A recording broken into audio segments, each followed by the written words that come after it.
A light burst in the middle of the swamp forest. On a fallen tree trunk lay a small, yellow, glowing organism. It was confused about its current location.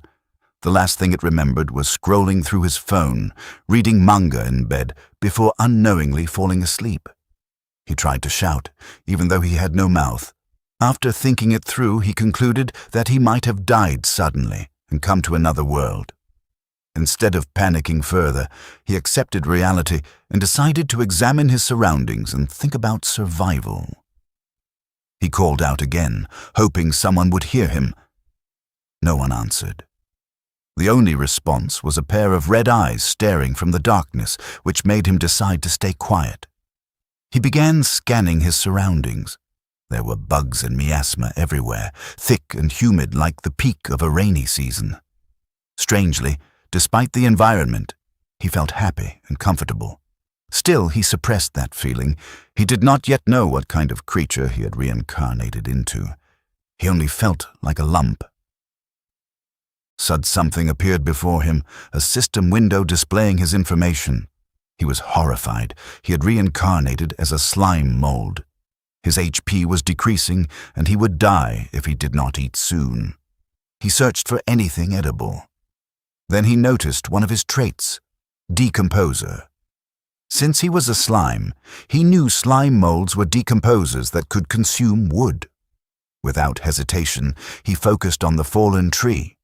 With just a thought of the command to eat, his body automatically spread out and wrapped around the wood. The taste surprised him. It was acceptable, like a soggy biscuit.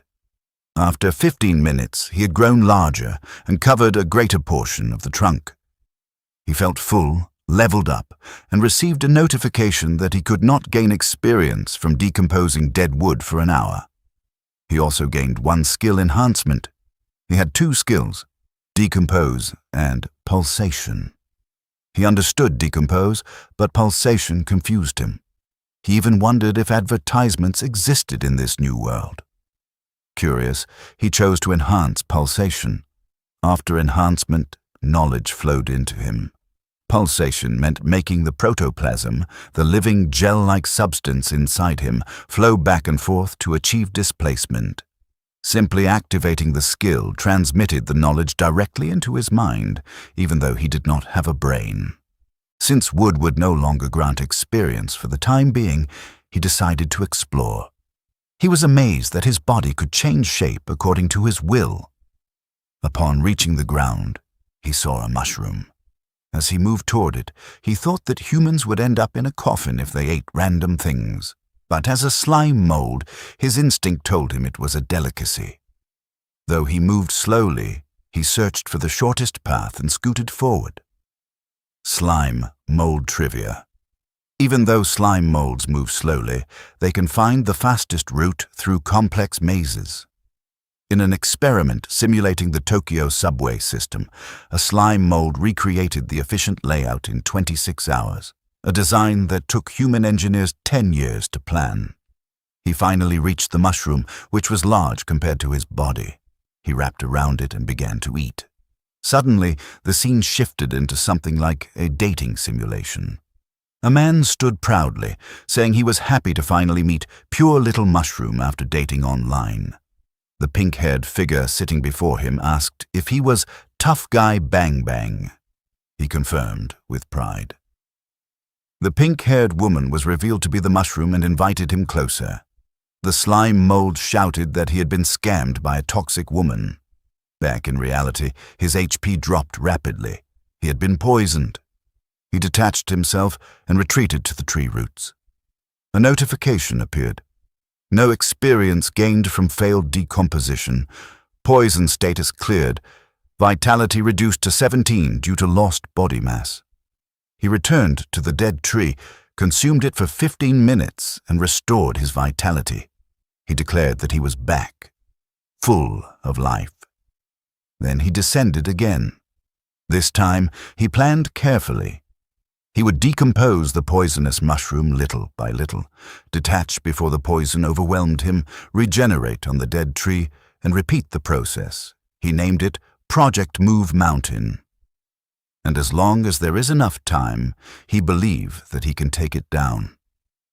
In the dating simulation scenario, the pink-haired mushroom sighed and said it was already his 8th attempt, asking if he would not give up. Suddenly, cuffs appeared on the mushroom's wrists, and the slime transformed into a police officer, declaring the mushroom under arrest. Back in reality, after the 8th attempt, he successfully decomposed the mushroom and gained level 1 poison resistance. He finally understood why he had lasted longer with each attempt. His tolerance had increased. Still, he felt slightly disappointed. He had expected more experience from such a difficult opponent. But he did not stop. There were still many mushrooms in the swamp forest, and he moved forward. He moved toward another mushroom. After decomposing it, he learned through the system that it was a straw pipe mushroom, safe and non-toxic. He leveled up from 2 to 3 and gained 0.5 skill enhancement points. Next, he approached a monk's cap mushroom. It was highly toxic, tasted spicy, but provided a large amount of experience. After carefully decomposing it, he reached level 4. His poison resistance increased to level 2, and he gained another 0.5 skill enhancement. He continued to another group of mushrooms. By the time he finished, he had gained enough experience to reach level 5 and earned 0.4 skill enhancement points. Then, a notification appeared. He would not receive any experience from decomposing mushrooms for the next 24 hours. After reaching the limit, he decided to rest and return to his home, the fallen dead tree. Since he had no skill to defend himself, he attached poisonous mushrooms to his head, using them as both protection and emergency food. He remembered watching Animal World as a child, where a crab used sea anemones to drive away octopus. Inspired by that, he felt proud, for now his safety problem was temporarily solved. As he moved closer to the swamp, he heard buzzing. A group of hornets hovered nearby. He quickly hid, hoping the poisonous mushrooms on his body would scare them away. Before anything happened, a frog suddenly leaped out and ate several hornets. The sight frightened him.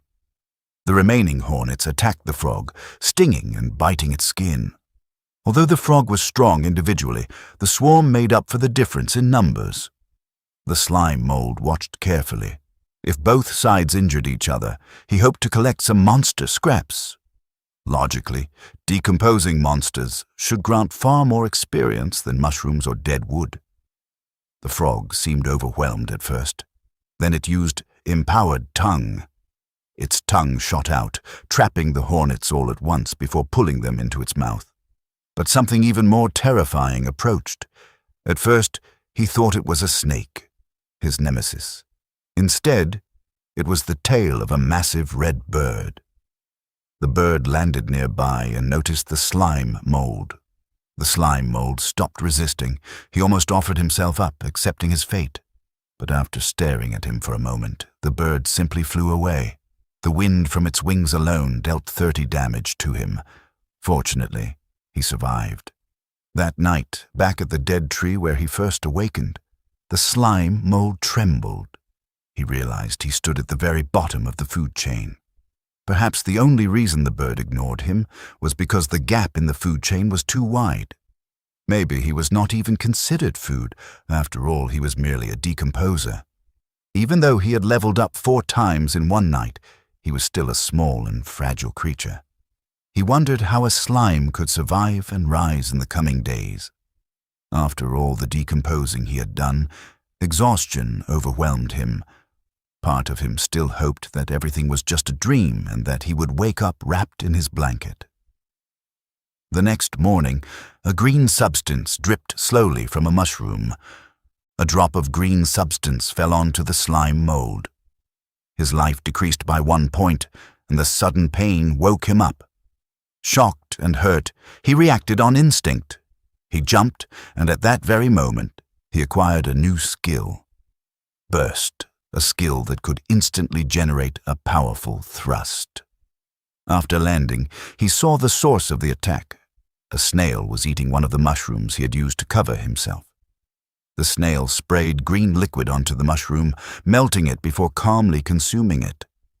The slime mold shouted at the stinking snail, although I'm not sure if he could truly speak without a mouth. He was furious. Not only had the snail stolen his mushroom without asking, it had also dripped saliva onto his face and nearly disfigured him. The snail, which strangely looked like something from which one could get cow milk, responded with meaningless gibberish. The slime told the snail not to play the victim, because it would not work on him. The snail answered again, its body trembling slightly. For some reason, the slime felt that they were alike. Two creatures wandering this world, simply trying to find something to eat. Seeing how pitiful the snail appeared made him question whether he was being too unforgiving. He told the snail that there were plenty of mushrooms around, so it did not matter if it ate that one. The snail returned to eating as if nothing had happened. Watching this, the slime began to fantasize. It was like a typical shonen manga trope where friendship is born from a fight. He imagined them forming a party, leveling up together, changing class, and building a powerful bond to defeat the great demon king.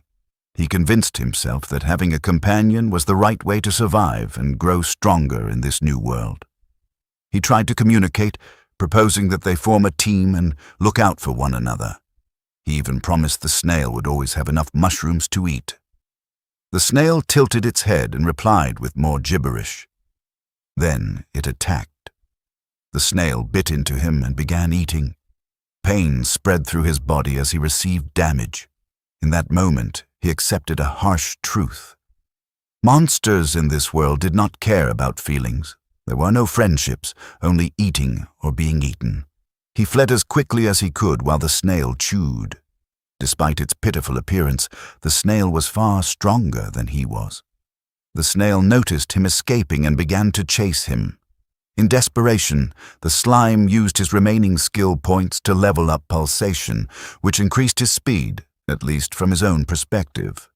In reality, both of them were painfully slow. Even after 3 minutes, they had barely moved an inch. Somehow, they had the same speed.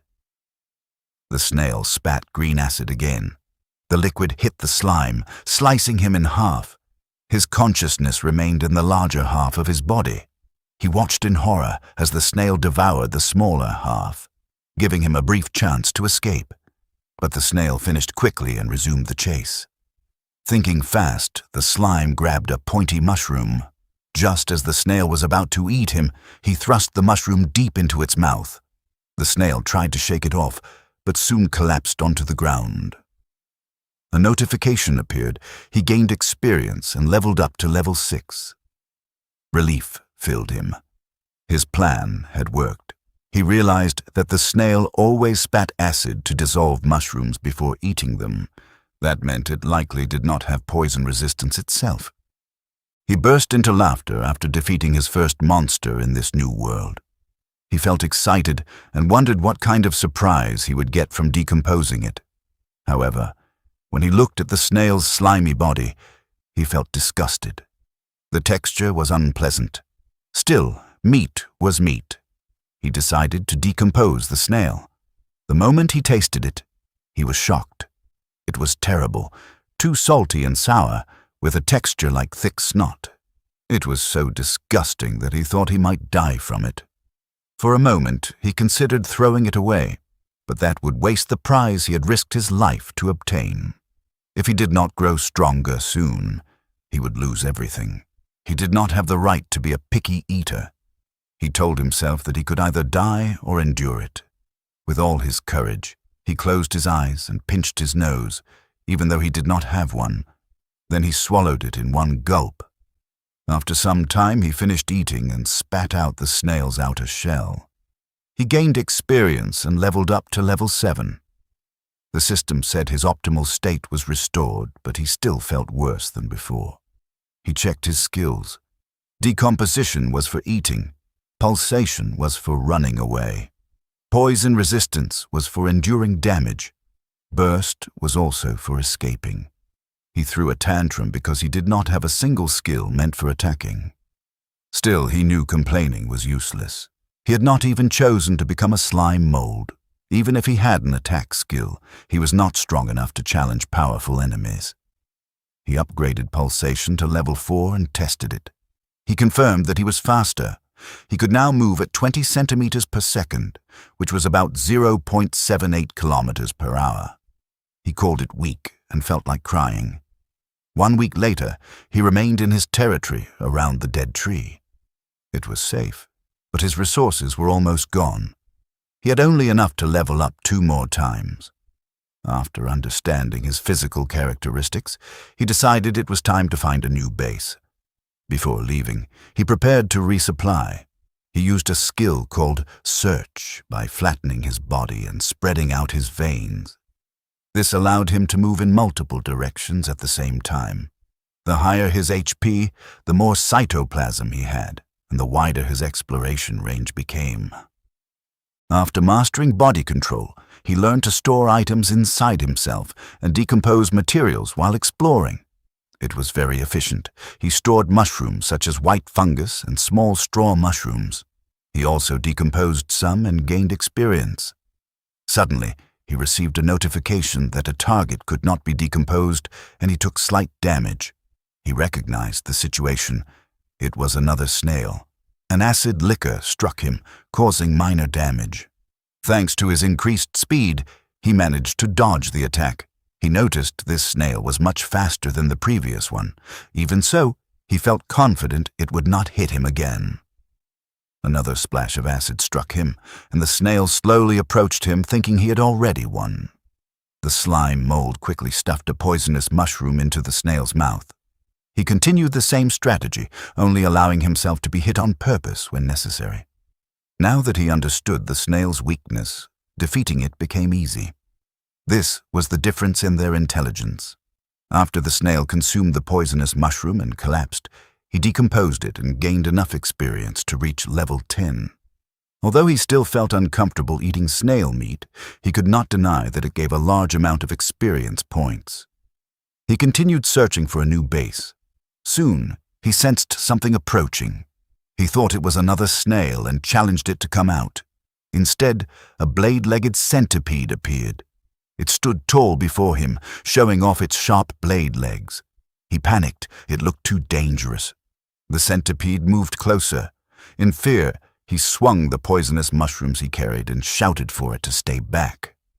The centipede cut the mushrooms easily. His mushroom attack was useless. The centipede wrapped around him and bit into his slimy body. However, its blade legs began to sink into him. The slime mold realized that he might be its natural counter. His body was immune to blade attacks. Feeling relieved, he decomposed the centipede and gained free experience points. After that, he roamed the area in search of prey. Some creatures were easy to consume, others were out of reach, like a flying bee. He also ignored an insect that looked like a cockroach, which he preferred not to deal with. He happily collected mushrooms wherever he went. Soon, he reached level 13. He had 157 hit points, level 6 decomposition, level 8 pulsation, level 5 poison resistance, and level 1 burst. He concluded that eating meat truly made a difference. His leveling speed had improved greatly. The slime mold felt that his characteristics were not bad at all. With his current strength, he believed he could defeat another monster and enjoy the taste of meat again. He felt like he had moved up in the food chain and began craving something better, like big frog legs. In his mind, as long as he survived the hardest early stage from level 0 to 1, then growing from level 1 to 100 would be like a snowball rolling, becoming faster and unstoppable. Ruling this new world would only be a matter of time. As he traveled, he reached another pool of water and complained that mangrove forests were full of them. He became curious if there were resources underwater and wondered if he could explore it. He tried to extend part of his body into the water, but the moment he touched it, his body inflated like a balloon, and he felt like he would explode. He remembered reading that red blood cells swell in fresh water, and since he was now a single-celled organism, it made sense that water was dangerous to him. He pulled back and decided to delay his plan to explore underwater. Suddenly, something came out of the water. He was shocked to see a crab. His mind filled with thoughts of delicious food, plump claws and rich crab roe. He felt excited because it was the first normal food he had seen after eating only bugs and mushrooms. The crab climbed onto a spiky rock, and bubbles began forming in its mouth. When the crab did not attack him, he felt slightly disappointed and decided to leave, thinking it was not worth the risk. He even thought of a safer way to eat it, like dissolving poisonous mushrooms into liquid and pouring it into the water. However, the crab suddenly attacked with a bubble barrage skill that pierced his body. He took damage, and a hole was formed by the water-like attack. The crab continued shooting rapidly, but he managed to dodge some attacks and hid behind a tree. He realized the crab was much stronger than the creatures he had faced before. Fighting it directly would be too dangerous, so he decided to wait and test which of them had more patience. Eventually, the crab returned to the water, then came back onto land to search for him. Seeing this, he panicked and climbed a tree, realizing he had gone from hunter to prey in an instant. As climbing, he planned to circle around the tree trunk to avoid the crab's attacks. But when he reached the top, he encountered a spider. He was surprised but thought it was just another bug, so he told it to move. The spider did not react. He warned it again, saying he had already eaten many bugs like it, but the spider suddenly attacked, dealing heavy damage. He realized he was not immune to blade attacks after all. The spider grabbed part of his body and started eating it, while the crab attacked from below with another water shot. He was trapped in a dangerous situation once again. As the crab fired again, he dodged, and the attack hit the spider instead, damaging one of its claws. The spider immediately turned its attention to the crab and used silk shot, followed by a slash, but the crab's shell was too hard and took no damage. The crab attacked back, but the spider dodged easily and used silk control to trap the crab's claw. His plan worked. He had shifted the aggro, making them fight each other. The crab struggled to break free while the spider tried to attack its eyes but was blocked. The spider's claw was damaged, and the crab took the chance to slam it with its powerful claw.